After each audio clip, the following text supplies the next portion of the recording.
Clip number 278۔ اس clip میں آپ سورہ انعام کی آیت نمبر 13 سے 16 تک کی تلاوت، ترجمہ اور تفسیر قرآن صراط الجنان سماعت فرمائیں گے۔ بسم اللہ الرحمن الرحیم۔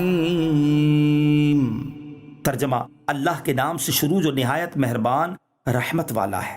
وَلَهُ مَا سَكَنَ فِي اللَّيْلِ وَالنَّهَارِ وَهُوَ السَّمِيعُ الْعَلِيمُ۔ ترجمہ: اور سب کچھ اسی کا ہے جو رات اور دن میں بستا ہے، اور وہی سننے والا جاننے والا ہے۔ وَلَهُ، اور اسی کا ہے۔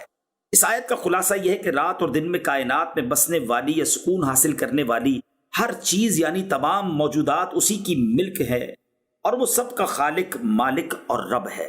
قل اغیر اللہ اتخذ ولیا فاطر السماوات والارض وهو يطعم ولا يطعم قل انی امرت ان اکون اول من اسلم ولا تکونن من المشرکین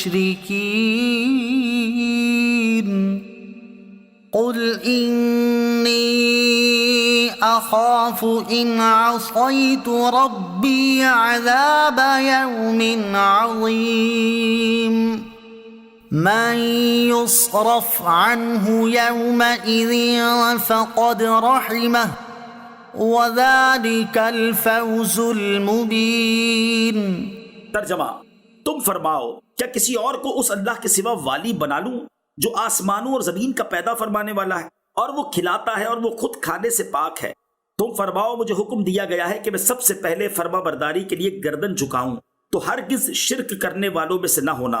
تم فرماؤ، اگر میں اپنے رب کی نافرمانی کروں تو مجھے بڑے دن کے عذاب کا ڈر ہے۔ اس دن جس سے عذاب پھیر دیا گیا تو ضرور اس پر اللہ نے رحم فرمایا، اور یہی کھلی کامیابی ہے۔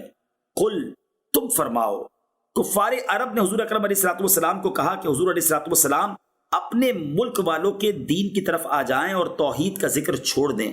اس کے جواب میں یہ آیت کریمہ نازل ہوئی اور فرمایا گیا کہ اے حبیب صلی اللہ تعالیٰ علیہ وسلم، انہیں جواب دو کہ کیا میں اس اللہ عز و جل کے علاوہ کسی اور کو اپنا والی بنا لوں جو آسمانوں اور زمین کو پیدا فرمانے والا ہے، نیز وہ سب کو کھلاتا ہے اور وہ خود کھانے سے پاک ہے، ساری مخلوق اس کی محتاج ہے اور وہ سب سے بے نیاز ہے، لہٰذا ایسے خالق و مالک رحیم و کریم کو میں ہرگز نہیں چھوڑ سکتا۔